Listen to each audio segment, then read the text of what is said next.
আলহামদুলিল্লাহ।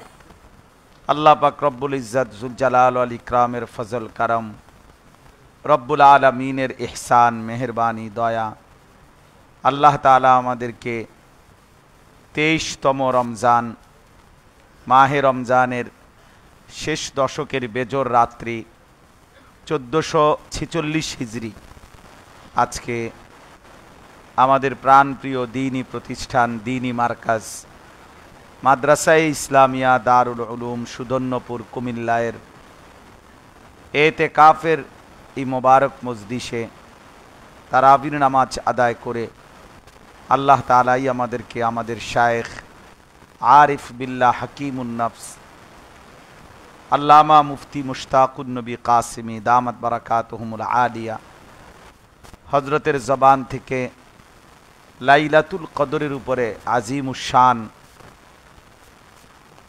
আমাদের জন্য আমাদের হৃদয়ের খোরাক আত্মার খোরাক হিসাবে হযরতের জবান থেকে আল্লাহ তাআলাই আমাদেরকে বয়ান শুনবার তৌফিক দিয়েছেন, আলহামদুলিল্লাহ।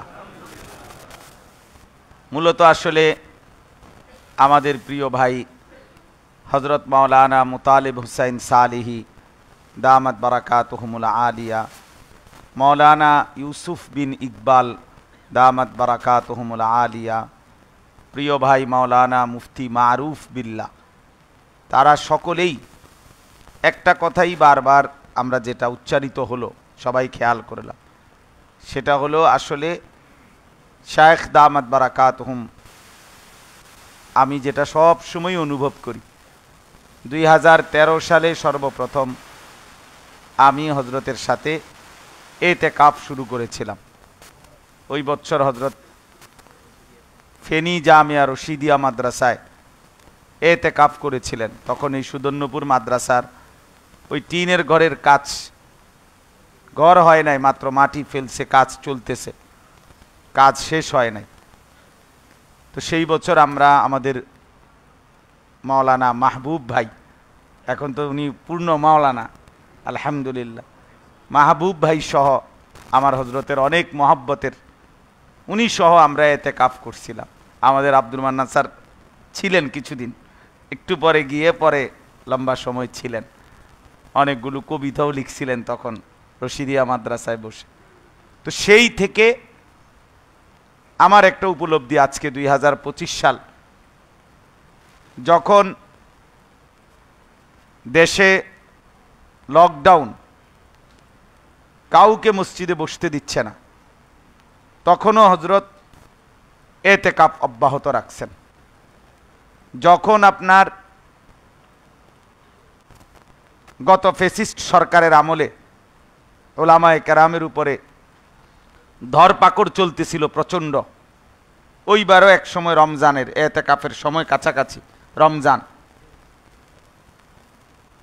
সেই বছরও আমাদের শায়েখ আরিফ বিল্লাহ আল্লামা মুফতি মুশতাকুন নবী কাসিমি বাংলাদেশেরই এক জায়গায় একেবারেই লোকচক্ষুর আড়ালে কাউরে না জানাইয়া তিনি একটি মসজিদে যথারীতি এতেকাফ করছিলেন। জগৎ জানতো না, কাছের মানুষরাও জানতো না, কিন্তু উনি ঠিকই উনার এতেকাফ অব্যাহত রাখছে। আমি ব্যক্তিগতভাবে একটা কথা বলি, এই দুই জিনিসের, তিনটা জিনিস আমি ব্যক্তিগতভাবে ওনার মধ্যে খুব আগ্রহ দেখি। এক হলো মক্কা মদিনার সফর, এইটা ওনার এই পরিমাণ নেশা যে আশ্চর্য। যখন করোনাকালীন সময়ে হারামাইনের সফর নিষিদ্ধ করা হয়ে গেল করোনার কারণে, তখন এই মসজিদে কি পরিমাণ আহাজারি করছে, কি পরিমাণ কাঁদছে, আল্লাহর কসম আমি এটা নিজের চোখে সাক্ষী। এতেকাফে বসে বসে ঘন্টার পর ঘন্টা শুধু এই এক কথার উপরে কাঁদছে যে আল্লাহ আপনার ঘর খুলে দেন, আপনার ঘর যেন বন্ধ না হয়। এবং যখন কোনো সম্ভাবনা নাই, কোনো উমরার ভিসা দিচ্ছে না, সব বন্ধ করে রাখছে সৌদি, তখনও উনি বিকল্প সুরতে আল্লাহর ঘরে ঠিকই গেছেন আলহামদুলিল্লাহ। 3.5 মাস এক টানা মক্কা মদিনায় সফর করে আসছে। ওই সময় একেবারে হাতে গোনা কয়েকজন মানুষ আল্লাহর ঘর তাওয়াফ করত। তখনও আল্লামা মুফতি মুশতাকুন নবী আল্লাহর ঘর তাওয়াফ করছে আলহামদুলিল্লাহ। আমি একবার হুজুরকে বলছিলাম, আপনি আল্লাহর ঘরে মোট কয়বার গেলেন, মক্কা মদিনার সফর করলেন কয়বার? শায়েখ আমাকে বলছেন, মাওলানা শ্বশুর বাড়িতে মানুষ কয়বার যায়? শ্বশুর বাড়িতে কয়বার যায় এটা কি কেউ হিসাব করে যায়?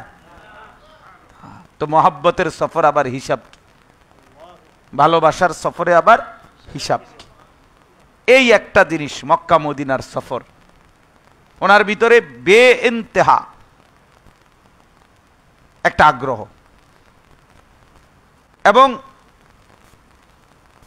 মসজিদে হারামে আল্লাহর ঘর কাবার তাওয়াফ, এই তাওয়াফের ক্ষেত্রে ধীরস্থিরতা ওনার হজ এবং উমরার সবচেয়ে বড় বৈশিষ্ট্য। আলহামদুলিল্লাহ, যত সাথী শায়েখের সাথে হজে গেছে, উমরায় গেছে, এই একটা জিনিস তার নজরে পড়বেই যে উনি কি পরিমাণ ধীরস্থিরতার সাথে তাওয়াফ করে। আমরা সবাই একটা জিনিস খেয়াল করছেন যে এই যে নামাজে তাড়াহুড়া, রুকুতে তাড়াহুড়া, সেজদাতে তাড়াহুড়া, তাশাহুদে তাড়াহুড়া, এই বিষয়টার প্রতি ওনার কি পরিমাণ তাসবিহে তাড়াহুড়া করাটা কি পরিমাণ অপছন্দ, যার কারণে হুজুর ইমাম আলেম সুদ্দা ডল্লা সমান করে লাইছে, একদম একদম রোলার দিয়ে লাইছে, সোজা কথা, ঠিক না? তার মানে কি, এই তাড়াহুড়াটা মোটেই পছন্দ করে না, মোটেই পছন্দ করে না। 2019 সালে আমার বলছে, মাওলানা 3 তলায় তাওয়াফ করবেন, এখানে ধীরে ধীরে তাসবিহ পড়া যায়, ধাক্কা ধাক্কি নাই, নিচে না। তখন নিচে সবার জন্য অনুমতি ছিল। তো আবার 2-3 দিন পরে আমারে বলছেন যে তাওয়াফ করছেন? আমি জি। কই করছেন? যে নিচে। তো বললাম যে আপনার উপরে তাওয়াফ করতেন? আমি বলছি উপরে একদিন করছি, উপরে 1 ঘন্টা 10 মিনিট লাগে, নিচে 20-22 মিনিট লাগে, সময় কম লাগে উপরে। আমি বললাম আর কি, শায়েখ দামাত বারাকাতুম তখন আমার একটা কথা বলছে, মাওলানা সময় কি আপনার আব্বার? এই কথাটাই বলছে, সময় কি আপনার আব্বার? বলছি না, সময় আল্লাহ। তাহলে যার দেওয়া সময় তার জন্য একটু বেশি যাবে, এর জন্য আপত্তি কিসের? আলহামদুলিল্লাহ, ওই এক কথা দিলে লাগছে, তো এরপর থেকে সব সময় উপরেই তাওয়াফ করার তৌফিক হয়েছে। তাহলে আমার বলার উদ্দেশ্য হলো, আলহামদুলিল্লাহ হজ উমরার ক্ষেত্রেও এটা খেয়াল করবেন। আলহামদুলিল্লাহ শায়েখ হজে তো আলহামদুলিল্লাহ অনেক আল্লাহর বান্দা যায়, উমরায় আল্লাহ যায়, কিন্তু আমার শায়েখ আল্লামা মুফতি মুশতাকুন নবী কাসেমি, তার হজের সফর আলাদা, উমরার সফর আলাদা আলাদা। এজন্য হযরত মাওলানা আবু তাহির মিসবাহ দামাত বারাকাতুহুমুল আলিয়া, ওনার বিখ্যাত বই আছে বাইতুল্লাহর মুসাফির। আজ থেকে 35-40 বছর আগে, ওই বই লেখার সময়ের 35 বছর আগে হাফিজি হুজুর রহমাতুল্লাহ আলাইহির সাথে মিসবাহ সাহেব হুজুর হজ করেছিলেন। এই হাফিজি রহমাতুল্লাহর হজ্জের সফরনামা ওই বইতে আছে। আমি পৃষ্ঠায় পৃষ্ঠায় লাইন ধরে ধরে পড়ছি, ওইটা এক লাইন করে দাগ দিয়ে দিয়া মুখস্থর মতো পড়ছি। ওই বইটার মধ্যে বারবার উনি একটা কথা লিখছেন। হযরত মাওলানা আবু তাহির মিসবাহ সাহেব, আমাদের আদিব সাহেব, তিনি লিখছেন যে প্রিয় বন্ধু, প্রিয় ভাই আমার, তোমার হজ, তোমার উমরা যেন হয় কোন আল্লাহওয়ালার পিছনে, কোন আল্লাহওয়ালার পিছনে, তো দেখবা হজ্জের রঙই পাল্টাবে।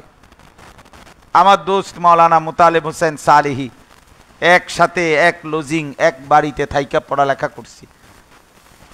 সে আমারে বলছিল যে আমি তোর সাথে যাবো উমরায় এই বছর। আমি বলছি অসম্ভব কথা, তুমি শায়েখের সাথেই যাইবা, যত কিছু হোক ও শায়েখের সাথেই উমরায় যাইবা। বলছে যে ওখানে এই বছর যাওয়ার সিট নাই, লোক হয়ে গেছে বহুত। এত কথা বুঝি না, তুমি হজরতের কাছে বলো যে আমি যামু আপনার লগে, কথা শেষ। কেমনে যামু এটা পরে হইবে। আলহামদুলিল্লাহ শায়েখের সাথেই উমরা করে আসছে। তো এই জন্য বললাম যে হজ উমরার ক্ষেত্রেও নিজেরা এক আল্লাহওয়ালার সান্নিধ্যে নিজের হজ নিজের উমরার মধ্যে আলাদা মজা পাবেন ইনশাআল্লাহ। তো বললাম আমি শায়েখের এই একটা আগ্রহ খুব বেশি। 2 নাম্বার হলো সুদন্যপুরের মাসিক ইসলাহি মজলিস। এইটা এক ওনার কলজার একটা আলগা জায়গা, সুদন্যপুরের মাসিক ইসলাহি মজলিস। যত জায়গায় যায় বাংলাদেশ আর বাহিরে যেখানেই যায় তিনি এইটা বলবেই বলবে। সুদন্যপুরের ইসলাহি মজলিস মাসের শেষ শনিবার আমাদেরকেও দেখলে বলে, মাওলানা বলেন না সুদন্যপুরের ইসলাহি মজলিস, সুদন্যপুরের ইসলাহি মজলিস। এবং সারা বাংলাদেশের বুজুর্গ উলামায়ে কেরাম, আমাদের হাটহাজারী হুজুর রহমাতুল্লাহ আলাইহি সহ বাংলাদেশের শীর্ষ এমন কোন বুজুর্গ উলামায়ে কেরাম আলহামদুলিল্লাহ মনে হয় বাকি নাই যারা সুদন্যপুরের ইসলাহি মজলিসে আসে নাই। আলহামদুলিল্লাহ এইটার প্রতি উনার প্রচন্ড আগ্রহ, সুদন্যপুরের ইসলাহি মজলিসের প্রতি, মাসিক এই মজলিসটা যেন ঠিকমতো চলে এর প্রতি। আর এই 3 নাম্বার হলো এই এতেকাফ। এতেকাফ, এতেকাফের প্রতিও শায়েখ দামাত বারাকাতুহুমের প্রচন্ড আগ্রহ। আপনারা শুনলেন এই মাত্র, নিজেই আফসুস করে বলতেছেন যে আল্লাহর ঘরে মসজিদে হারামে এতেকাফ করার সুযোগ হয় নাই তার। তো এখন তো ইচ্ছা করলে যে কোনো সময় এতেকাফ করতে পারে মসজিদে হারামে, কিন্তু এরপরেও মানুষের কল্যাণে আল্লাহর বান্দাদের সাথে থাকবে, আল্লাহর বান্দারাও কিছুটা উপকৃত হবে, এই আশাকে সামনে রেখে প্রতি বছর শেষ দশক এই এতেকাফ বাংলাদেশে যে করে, এখানে করে, আলহামদুলিল্লাহ এর দ্বারা আমাদের অসংখ্য অগণিত মানুষের ফায়দা হচ্ছে, হচ্ছে কিনা বলে, ফায়দা হইতে, রুহের খোরাক হইতেছে, রুহের খোরাক হইতেছে। এই সোহবত, এই সান্নিধ্যের দ্বারা ইবাদত আমলের জজবা হইতেছে, বলেন আলহামদুলিল্লাহ।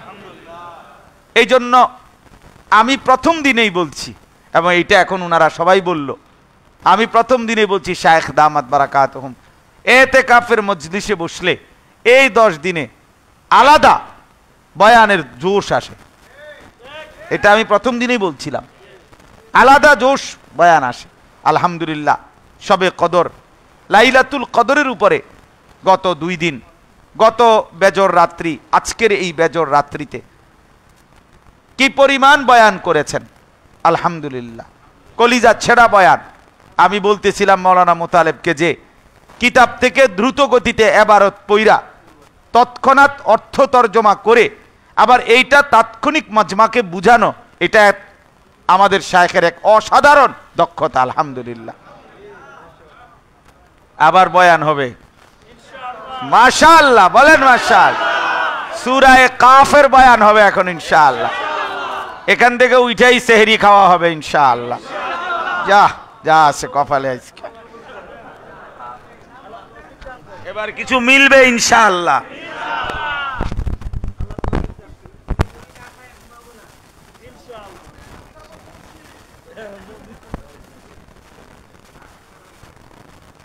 درود شريف اللهم صل على محمد وعلى آل محمد كما صليت على إبراهيم وعلى آل إبراهيم إنك حميد مجيد.